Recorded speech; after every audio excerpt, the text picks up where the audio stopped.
היום אנחנו הולכים לצלול לתוך משל קצרצר, אבל כזה שמחזיק בתוכו שיעור אדיר על כוח ועל הצלחה.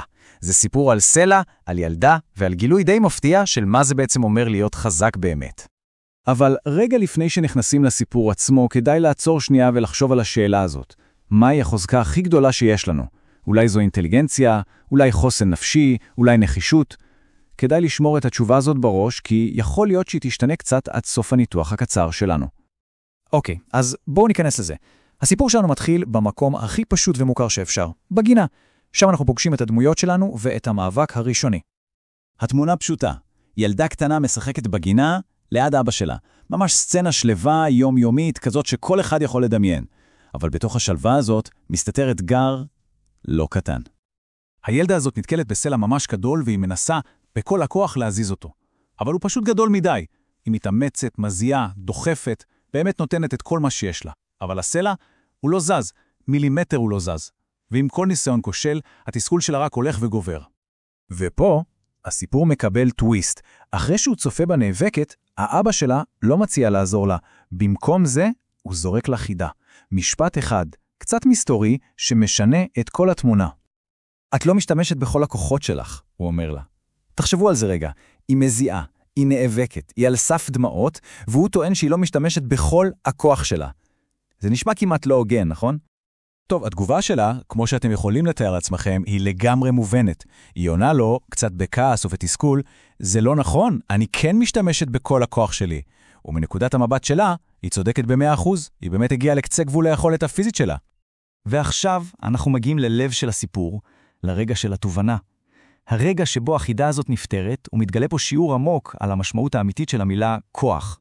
אז מהו אותו כוח נסתר? אותו כוח שהילדה לא השתמשה בו. מה האהבה רעה שהיא פספסה לגמרי?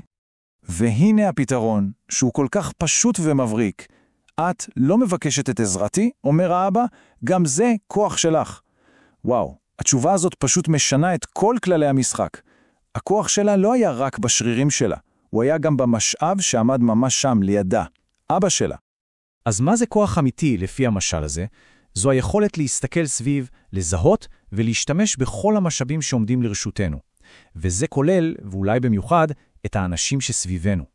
הכוח האמיתי הוא לא רק מה שאדם אחד יכול לעשות לבד, אלא מה שאפשר להשיג יחד. אוקיי, אז איך לוקחים את התובנה החזקה הזאת והופכים אותה למשהו מעשי בחיים שלנו? בואו נפרק את זה לכמה צעדים. הרבה פעמים אנחנו חושבים שכוח זה להסתמך רק על עצמנו, לעשות הכל לבד, פשוט לדחוף יותר חזק. אבל הסיפור הזה מציע לנו הגדרה אחרת, הרבה יותר חכמה. כוח אמיתי הוא תושייה, הוא שיתוף פעולה. זה לעבוד חכם יותר, לאו דווקא קשה יותר. והנה 3 צעדים ממש פשוטים ליישום. קודם כל, להכיר במגבלות שלנו.